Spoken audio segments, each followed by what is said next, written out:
Hello friends, എല്ലാവർക്കും പുതിയൊരു വീഡിയോയിലേക്ക് സ്വാഗതം. അപ്പോൾ നമ്മുടെ ഇന്നത്തെ വീഡിയോ എന്ന് പറഞ്ഞാൽ നമ്മുടെ A05 ഒരു പുതിയ സോഫ്റ്റ്വെയറിൻ്റെ അപ്ഡേറ്റ് വന്നിട്ടുണ്ട്. സെക്യൂരിറ്റി പാച്ച് ലെവലിലൊരു അപ്ഡേറ്റാണ് വന്നിരിക്കുന്നത്. അപ്പോൾ നമ്മൾ അപ്ഡേറ്റ് കൊടുത്തു. ഏകദേശം ഒരു 300 MB ഉള്ള വരുന്നൊരു അപ്ഡേറ്റാണ്.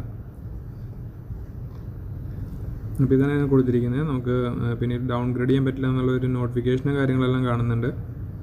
നമുക്ക് ഏകദേശം ഒരു 10 മിനിറ്റ് എടുത്തിട്ടാണ് ഈ ഒരു അപ്ഡേറ്റ് കംപ്ലീറ്റ് ആയത്. അപ്പോൾ നമ്മളെപ്പോഴും അപ്ഡേറ്റ് ചെയ്യുമ്പോൾ ഫോൺ എപ്പോഴും ഫുൾ ചാർജ് ആക്കിയതിന് ശേഷം മാത്രം അപ്ഡേറ്റ് കൊടുക്കുക. അതുപോലെ തന്നെ ഒരു നല്ലൊരു നെറ്റ്വർക്ക് കണക്ഷൻ, ഇപ്പോൾ നിങ്ങൾ മൊബൈൽ ഡേറ്റ ആണെന്നുണ്ടെങ്കിൽ നല്ല രീതിയിൽ 4G 5G കണക്ഷൻ സ്പീഡൊക്കെ കിട്ടുന്ന ഒരു ലൊക്കേഷനിൽ വെച്ചിട്ട് മാത്രം അപ്ഡേറ്റ് കൊടുക്കുക. അല്ലെങ്കിൽ വൈഫൈ കണക്ഷൻ കിട്ടുന്നൊരു സ്ഥലത്ത് വെച്ചിട്ട് മാത്രം അപ്ഡേറ്റ് കൊടുക്കുക.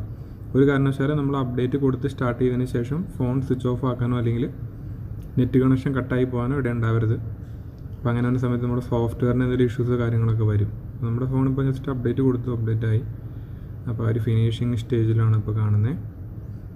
സെക്യൂരിറ്റി പാച്ചുകളിൽ 1 മാസം കൂടെ മുന്നിലേക്കായി. നേരത്തെ ഉണ്ടായിരുന്നതിനൊക്കെ കുറച്ചുകൂടി അപ്ഡേറ്റ് ആയിട്ട് വന്നിട്ടുണ്ട്. ഓക്കെ, അപ്പോൾ ഇത്രേ ഉള്ളൂ നമ്മുടെ ഇന്നത്തെ ചെറിയൊരു വീഡിയോ. ഗാലക്സി A05 ഇപ്പോൾ നമ്മൾ ഈ അപ്ഡേഷൻ വന്നിരിക്കുന്നത്. സാംസങ് ഗാലക്സി A05 വന്നിട്ടുണ്ട്. മറ്റൊരു വീഡിയോയിൽ ഇനിയും കാണാം. അതുവരെ എല്ലാവർക്കും നന്ദി, നമസ്കാരം.